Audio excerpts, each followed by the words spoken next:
उन्नति करे वाला में दिखाई देवे वाला लक्षण। रउआ में से कितना लोग ऊपर आवल चाहता? हाथ दिखावा जा। हर एक लोग चाहेला कि उन्नति करे।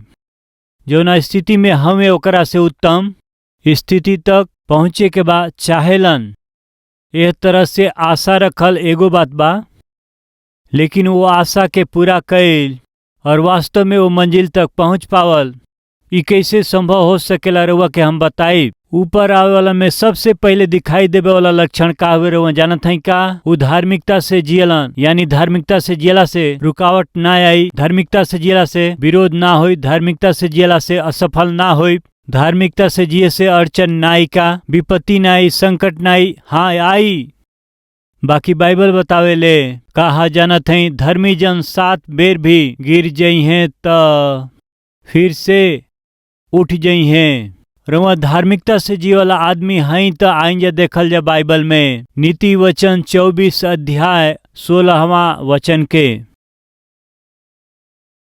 काहे कि धर्मी चाहे 7 बार गिरे फिर भी उठ के खड़ा हो जालन, ऊपर उठेलन, ऊपर आवेलन। के धर्मी जन ऊपर उठे के बा, ऊपर आवे के बा आशा करत हई का? तो फिर धार्मिकता से जी, धार्मिकता से जियब तो का करे के बा? जे कोनो काम के नहीं खे ओके छोड़े के बा। रउआ के ऊपर आवे के बाद तो रउआ के धार्मिकता के जीवन बितावे के बा। धार्मिकता से जिए कहा जौन काम के नहीं खे, जे कोनो काम के नहीं खे रउआ के निश्चय ओके छोड़े के बा। आज हमनी में जे वचन के सुनता भाई और बहन लोग, हमनी के बीच निकम्मा संगति में रहे वाला लोग हमें उरवा के पियावेलन, उरवा के कर्जा करावेलन, उरवा से नीच में काम के करावेलन, रउआ के उ बिगाड़ेलन, रउआ के बर्बाद करेलन, रउआ के लड़ाई में फंसावेलन, रउआ के बुरा और गंदा काम के करवावेलन। ऐसन निकम्मा लोगन के साथ और मित्र लोगन के साथ और रिश्तेदारन के साथ यदि संगति में रउआ घूमत हई तो रउआ के ऊपर आवे के चांस ना होवे। एक दिन एगो आदमी अपना मित्र के साथ बैठ के शाम के समय एगो रेस्टोरेंट में, वो बार और रेस्टोरेंट रहल, दोनों एक साथ रहले। वो मित्र त उनसे कहले तू इतना बड़ा आदमी हवा, हमन के पार्टी द। ई कही करके वो विस्की पियत रहले, अपना मित्र के भी विस्की डाल के दिहले, पिया चीयर्स ऐसे वो कहे लगले। तब वो कहे लगले हम त ना पियब। कहे तू बड़ा स्थान में हुआ, बड़ा पदवी पर हुआ और कहत हुआ कि ना पियब। हम ना पियब। काहे न तू पियब? हम वचन देले हई। केकरा के वचन देले बड़ा? अपना माँ के वचन देले बनी। का वचन देले बड़ा? हम गरीब माँ से जन्मल बानी, हमार माँ निर्धन बाड़ी, बाकी आत्मिकता में धनवान है। 8 साल के उम्र में हमके गोद में बैठा के बाइबल के पाठ सिखावत रहली, बहुमूल्य सच्चाई के बतावत रहली। ऐसे बहुमूल्य सच्चाई के बतावत तू एगो बात कहली, बेटा जीवन में एक बार तू बहुत ऊंचा स्थान तक पहुंच जाइबा। ऐसन ऊंचा स्थान में रउआ के जाए के बा तो धार्मिकता के जीवन बितावे के पड़ी। यदि तोहके धार्मिकता के जीवन बितावे के बा तो निश्चय तोहरा के दूगो काम के तोहरा जीवन में निखे करे के। का हमके वचन द। बोली माँ ना पियब हम अपना जीवन में, हम शराब ना पियब, वचन द। ठीक बा माँ, उतने ना बेटा, गलत संगति में लड़किन के पीछे घूमब नहीं, लड़किन के पीछे हम जाइब नहीं, शराब पियब नहीं, वचन दे बेटा। कौन उम्र है? 8 बरिस के उम्र में वो महतारी, वो बच्चा से वो महतारी वचन लिहली, का कह के? शराब हम ना पियब, लड़किन से संगति ना करब, बेश्या लोग के पास ना जाइब। अपना माँ के 8 बरिस के उम्र में हम वचन देले हई, का हऊ निकम्मा काम के हम ना करब, निकम्मा लोगन के साथ ना रहब, हम वचन दिहले। ओके सुन के वो मित्र सर झुका लिहले। वो सर झुकौले वो मित्र से जेकरा आंख से आंसू आवत रहे। तू काहे रोवत हव? वो पूछले कुछौ नहीं। यदि तोहरा जैसे महतारी हमार होती तो इस तरह के शराबी हम बिल्कुल ना बनती। जैसे तोहार माँ पालन कैली वैसे हमार महतारी ना कैली। आत्मिकता से हमके ना पल्ली। तोहार माँ तोहरा के आत्मिकता से पल्ली, मूल्य के साथ तोहार पालन कैली। यही से देश पर शासन करे वाला राष्ट्रपति बन गईला ह। तोहार महतारी ये देश के उपहार के रूप में दे दिहली। इस तरह से शराब और बुरा संगति से वो दूर होके उठले और जियले। के हरुआ जानत हई का? अब्राहम लिंकन। वो कब फैसला कैले जानत हई? कौन से फैसला? जवन कोनो काम के नइखे, जवन निकम्मा बा, हमरा जीवन में रहे के अनुमति नइखे। रउआ उन्नति कैल चाहत हई का? तो फिर सुनी, जवन कोनो काम के नइखे, जवन निकम्मा बा, रउआ के अपना जीवन से दूर करे के बा। प्रिय एगो शराबी रहले, उनके देख के उनकर बेटा भी शराबी बन गए। उनकर मित्रता राजकुमार से रहल। तब एक दिन राजा जब रास्ता से जात रहले तो शराबी पुकार के कहले, राजा साहब, राउर लड़का हमरा लड़का के साथ घूमता। ऐसे बोलने का बोलने सुनली? राउर लड़का यानी राउर बेटा हमरा बेटा के साथ घूमता, यानी हमरा बेटा के साथ घूमत हमें। वो बात के सुन के पिताजी सिर झुका ली हले। एकरा के राजकुमार देखले। के देखल? बेटा देखले। वो शराबी के बात के सुन के पिता जब सिर झुकौले, बेटा देखले। ये शराबी का बेटा शराबी हमें, बाकी हमार पिताजी शराबी ना हमें। देश में बहुत आदर पावल राजा हमें। ई राजा आज ये शराबी के बात के कारण सिर झुकौले बाड़े। ये हमरे कारण बाना। ये हमरा जीवन में अब कबहू भी जवन हमारी पिताजी के अपमान होखे ऐसन कौनो भी संगति के अपना जीवन में फिर कबहू भी ना करब। हम ही फैसला करत हई। यह तरह से वो लड़का वही दिन फैसला कैले, कौन प्रिय जौन हमारा पिताजी के अपमानित करी हम संगति ना करब। जौन हमारा पिताजी के अपमान लेकर के आई ओकरा से केहू से संगति ना करब। फैसला कैले। वही दिन जे फैसला कैले उ लड़का के रह जानत हई? Alexander great. पूरा विश्व के हिला देले रहले अलेक्जेंडर। जवानी में उ का फैसला कैले जानत हई? निकम्मा से अब हम संगति ना करब। जे कोनो काम के नइखे उनकरा से मित्रता हम ना करब। साथे साथे अपना पिता के अपमान ना लियाई। ओकरा बाद उ बिगड़ गईले, बर्बाद भइले, 33 साल के उम्र में मर गईले। ई बात अलग बा। बाकी प्रिय एगो पिता के आदर और इज्जत खातिर के एगो लड़का जौन फैसला कैले सुका हुए जानत हई? हमारा पिताजी के सिर झुकावे के पड़े ऐसन काम कबो हम ना करब। एकरा से भी परम पिता हमन के पिता हमें, वो अति पवित्र पिता हमें। तो पवित्र पिता जौन हमनी के पिता हमें, तो हमहन कैसे उनकरा नाम के अपमान लिया सकेलिंजा? कैसे वो सिर झुकई हैं ऐसन जी सकेलिंजा? बाइबल में एगो वचन बा, नीति वचन 27 ओकर 11 वचन। हे हमर बेटा, बुद्धिमान होकर के हमरा मन के आनंदित करा, तब हम अपना निंदा करे वालन के का लिखल बा? हे हमर बेटा, बुद्धिमानी से जिया, विवेक के साथ जिया, हमारा बेटा के समान जिया, धार्मिकता के साथ जिया, खराई से जीवन बिताव। तब कौनो आदमी होखे केहू निंदा करे के कोशिश करी त तू ऐसन लड़का के काहे जन्म दिहला? ऐसे यदि केहू कहल त हम उनकरा के हिम्मत से जवाब देब। का लिखल है यहाँ? हे हमार बेटा, बुद्धिमान हो के हमरा मन के आनंदित कर। तू अपना आप के आनंदित कर, ऐसा ना ह। सुनत है प्रिय भाई बहन, तू अपना आप के खुश कर ऐसा नहीं। क्षणिक काल के पाप भोग खातिर के अपना आप के बेचिया मत, या फिर अपना मित्र के प्रसन्न मत करिया, या अपना बॉयफ्रेंड के गर्लफ्रेंड के खुश मत करिया। तो के अपना आप के खुश नहीं करके और अपना साथ के लोगन के भी रउआ के हमरा के खुश करे के बा। हमसे रउआ से जान से भी अधिक प्रेम करे वाला प्रभु यीशु मसीह के, हे हमार बेटा, हमके तू आनंदित कर।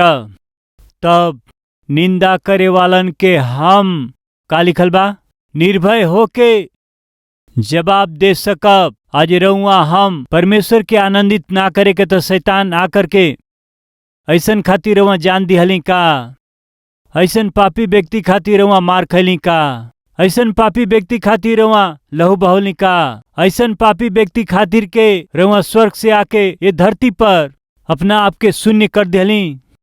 देखी रउर बेटी का करत हई, बेटा का करत हमें, ऐसन खातिर रउआ अपन जान देले बानी। शैतान आके परमेश्वर से ऐसे सवाल कैला से, निंदा कैला से परमेश्वर कैसे जवाब दी हैं, हमार बेटा तोके शैतान के आनंदित नहीं करे के, तोके संसार के खुश नहीं करे के, संसारिक मित्रता के ना बेटा हम तोरा खातिर जान दिहली, हमके खुश कर बेटा। तब जे निंदा करता उनकरा के जवाब हम हिम्मत से दे दे। धार्मिकता से जिया, धार्मिकता से जिए के बाटे तो का करे के बा, अधर्म के काम के छोड़े के हवे। दूसरा, बुरा संगति के छोड़े के बा, जौन कोनो काम के निके, जौन निकम्मा चीज बाटे ओकरा के हमहन के छोड़े के बाटे।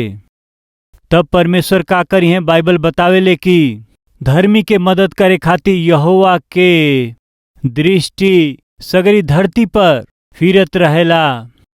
धार्मिकता से जिए खातिर और मदद खातिर, रउआ के आशीष देवे खातिर, रउआ के ऊंचा करे खातिर, उत्तम स्थिति में ले जाए खातिर के यहोवा के दृष्टि फिरत रहेला, इंतजार करेले। फिर से हम याद दियावत हई, यूसुफ धार्मिकता से जियले, यूसुफ के परमेश्वर ऊंचा कैले। दाऊद धार्मिकता से जियले, दाऊद के परमेश्वर ऊंचा कैले। दानियल धार्मिकता से जियले, परमेश्वर दानियल के ऊंचा कैले। जे उन्नति कैल ओके सावधानी से रउआ देखब त उ धार्मिकता से जियल बाटे।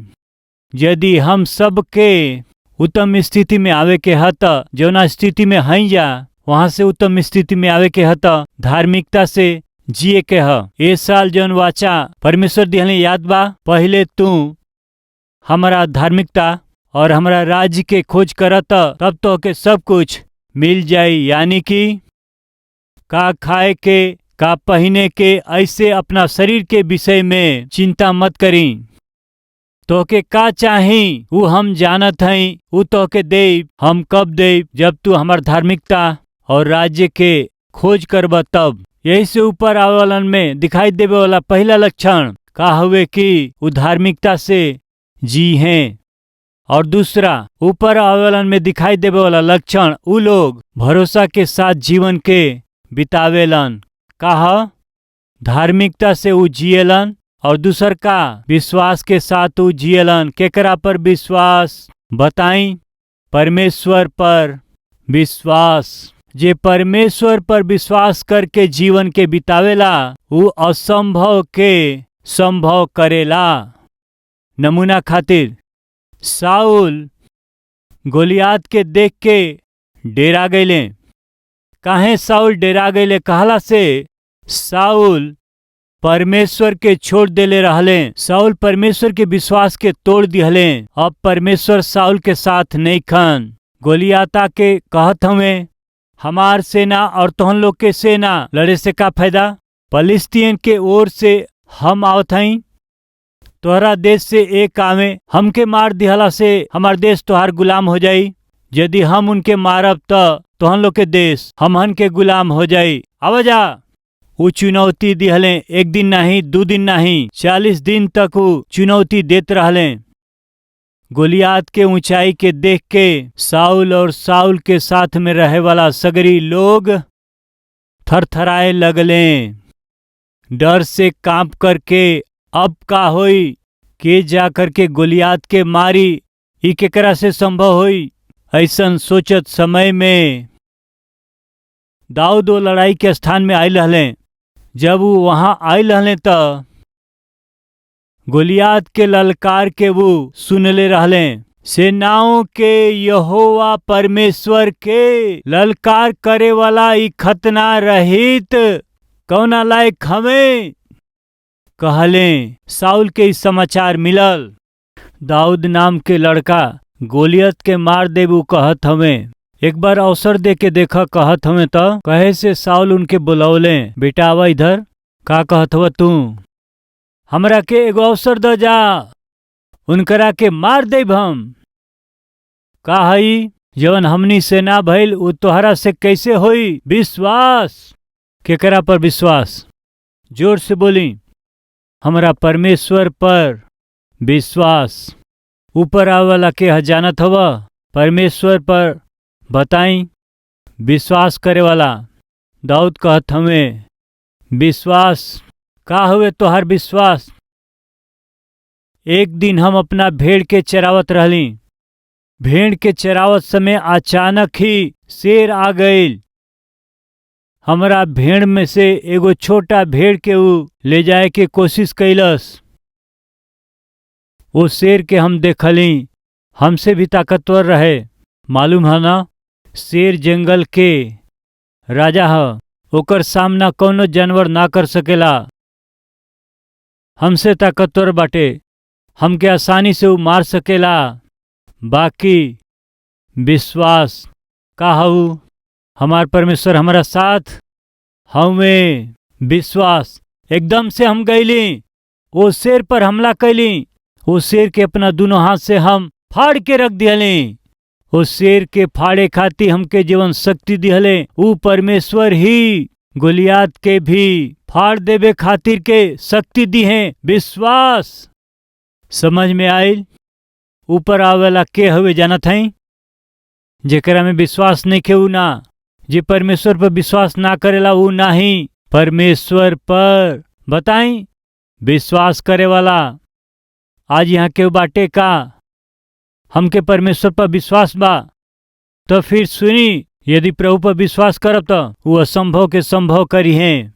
प्रभु के दास विलियम कैरी कहले, expect great things from God, attempt great things for God. परमेश्वर से महान बात के अपेक्षा करा, परमेश्वर से महान बात के आशा करी, परमेश्वर खाती महान बात के रउआ शुरू करी विश्वास के साथ। वो परमेश्वर असंभव के का करी हैं, संभव कर दी हैं। विश्वास आज हमने में बहुत से लोग अपना जीवन के समस्या के दूर ना कर पावे के, कष्ट से बाहर ना निकल पावे के, नौकरी में, पढ़ाई में, व्यापार में सफल ना होके के, विजय ना पा पावे के, हाँ मुख्य कारण बताई परमेश्वर के प्रति विश्वास ना होखल, उनके अपना आप के ऊपर विश्वास ना भइल। रउआ के याद बा, रउआ में से कितना लोग जब ए टेम्पल के बनावल जात रहे तो यहाँ रहले, हाथ दिखाई जा, जे लोग रहे हाथ दिखावे। Yes right. समान रूप से परमेश्वर हमनी के वचन के जरिए बात करेलन, ओके हम वाचा के रूप में ले ली। हम अक्टूबर में रउआ से अपना स्थान में टेंट डाल करके, वो दिनन में टेंट डाल के आराधना करत रहली जा। ऐसे टेंट डाल के आराधना कैला के दिन में अचानक हम रउआ लोग से एगो बात कहली। वो का हवे कि परमेश्वर हमरा से कहलन, वो का कहलन, 52 दिन में संसार के बहुत बड़ टेम्पल के हम बनवाई। परमेश्वर ही कहले। यही से आवे वाला 1-2 सप्ताह में हम नींव डाले जात हैं जा।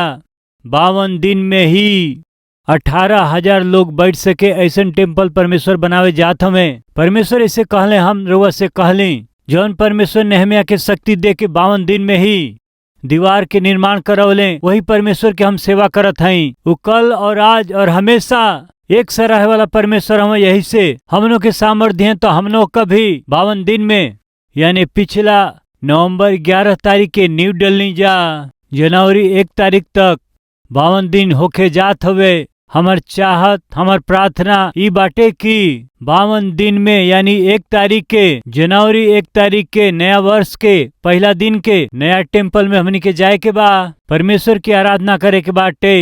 वही विषय के हम टीवी में कलवरी आवाज के जरिए हम बतौले रहली। संसार का सबसे बड़ टेम्पल वही दिन जब नेट में हम देखली सबसे बड़ भवन रहे जोएल ऑस्टिन अमेरिका में बाटे 16,000 लोग बैठ सकेला। कोरिया में पॉल एंगिचो जी के 12,000 लोग बैठ सकेला। परमेश्वर जब हमसे कहले बड़ा भवन बनावे के बा 12,000 से अधिक लोग बैठ सके, 16,000 से अधिक लोग बैठ सके, यही से 18,000 लोग बैठ सके बनावे खातिर इंजीनियर से कहली 18,000 लोग बैठ सके ऐसन भवन के एयर कंडीशन के साथ रिसाउंड नावे एकोस्टिक से इस तरह से गैलरी के साथ पूरा विश्व में कभी भी कोई भी कहीं भी इतना बड़ भवन 52 दिन में केहू ना बना पावल। फिर हम कैसे बता सकली यदि बतौला के बाद भी 52 दिन में ई मंदिर ना बना पौली तब केकर नाम खराब होई, के अपमानित होखी, केकरा के निंदा करी है, ये सब हम ना सोचली। हमार परमेश्वर हमरा से कहले हमें, जौन परमेश्वर हमरा से कहले हमें वो परमेश्वर विश्वास योग्य परमेश्वर हमें। 52 दिन पूरा होते ही कलवरी टेम्पल में हम कदम रख लें। यह संभव रहे कबो भी रुआ इस तरह से देखी, कबो रुआ चारों तरफ ये भवन के देखी। 52 दिन में एकर निर्माण भइल बाटे का, कैसे संभव भइल?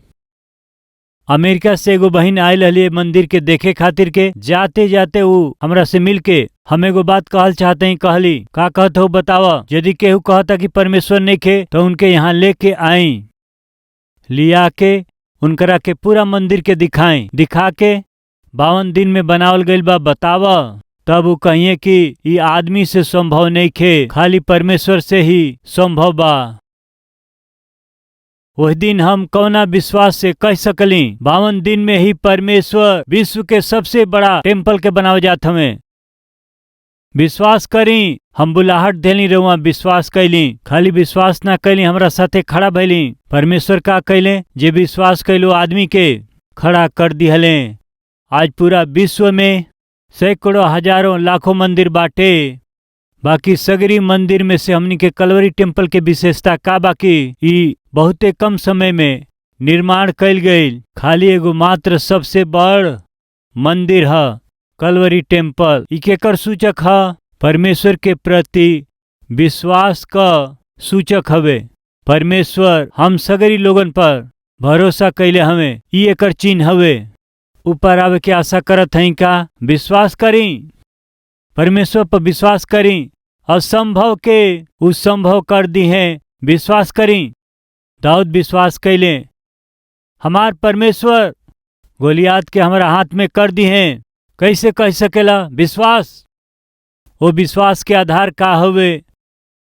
सिंह के मारे खातिर के परमेश्वर हमरा के शक्ति दिहले, भालू के मारे खातिर परमेश्वर हमरा के सामर्थ दिहले। अतीत में जो ना बात के परमेश्वर असंभव बातन के संभव कैले हमें, उहे परमेश्वर ए गोलियात के हमारा हाथ में सौंप दी है। विश्वास। आज रोरी जीवन में परमेश्वर असंभव के संभव कैल चाहत हमें त रोआ में विश्वास होखे के चाही। केकरा प्रति? परमेश्वर के प्रति विश्वास होखे के चाही। वो विश्वास कैसे आई? परमेश्वर के साथे मिलके चलला से वो आई, परमेश्वर के साथ में संगति कैला से वो आई। चुंबक हवे, समझी? ये चुंबक से हम सेफ्टी पिन कहिला ना, पिन कहिला। वो पिन के रउआ चुंबक के पास रखी, आसपास लगा के देखी। आधा घंटा के बाद ये सेफ्टी पिन के या फिर ये अल्पिन के या पिन के रउआ ले जाके एकरा के दूसरा सेफ्टी पिन के पास रखला से का हो सकेला? खींचे लगी। ये सेफ्टी पिन हो सकेला या कोनो भी पिन हो सकेला। का करत हवे? चुंबक जैसे काम करत हवे। चुंबक हवे का? ना हवे। फिर चुंबक जैसे काम कैसे करत हवे? काहे कि चुंबक के साथ कुछ समय रहल, यही से हमन मसीह के साथ संगति करी जा या मसीह के साथ रही जाता या मसीह के साथ चली जा। हमन में मसीह दिखाई दी हैं, मसीह के सामर्थ के हमन देखे के, मसीह के साथ हमन अपना विश्वास के भी देखे के और साथ ही साथ असंभव के संभव करे पावे के। रउआ चाहत हैं का अपना जीवन में असंभव के संभव कैला के हम आशा कर रहल बानी। अपना जीवन में उनकरा के संभव होखल देखल चाहत हैं। यदि केहू कहे वाला है तो अपना हाथ के दिखावा जा।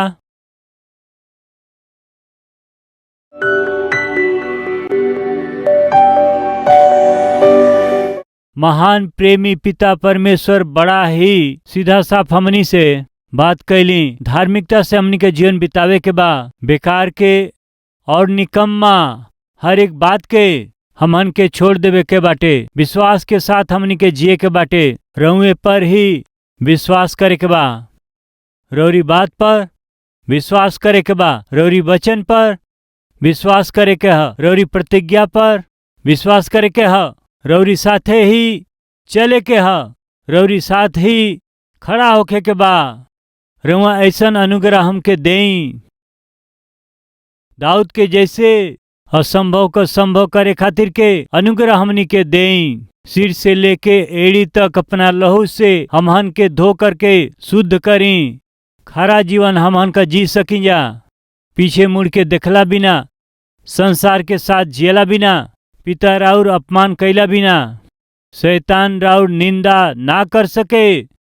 पिता हमनी का सब लोग जी सकी जा, सहायता करी। यीशु देखी ऐसे रउआ के दिखा के, ऐसे हमरा के दिखा के शैतान राउर ठट्ठा ना करे। हम सब कर जीवन ऐसे रहे पिता, ऐसन अनुग्रह हमहन के देई। यीशु के नाम से मांगत हैं पिता, आमीन।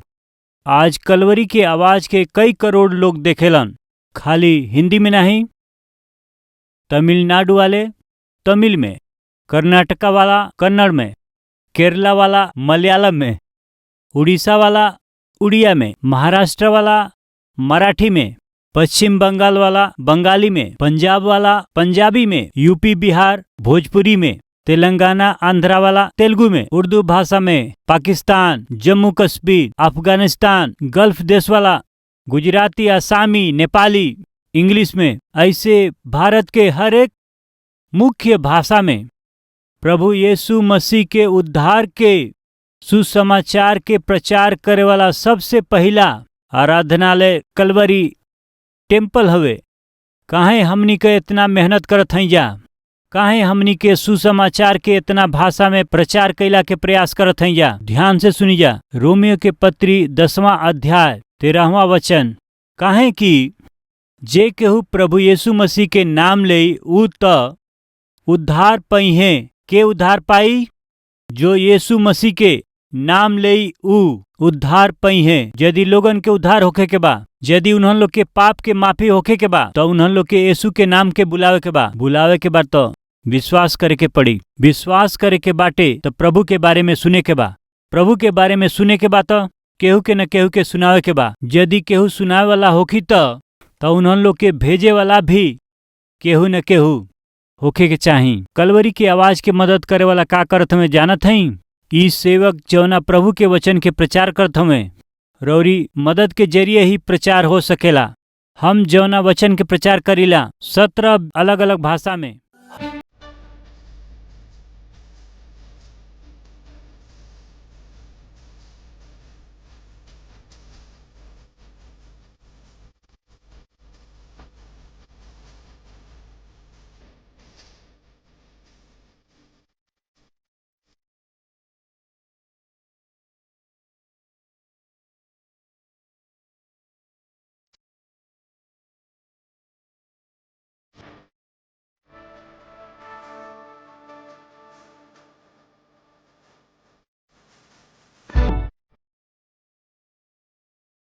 हमार पता बा Calvary post box number 30 Kukatpally Hyderabad 72।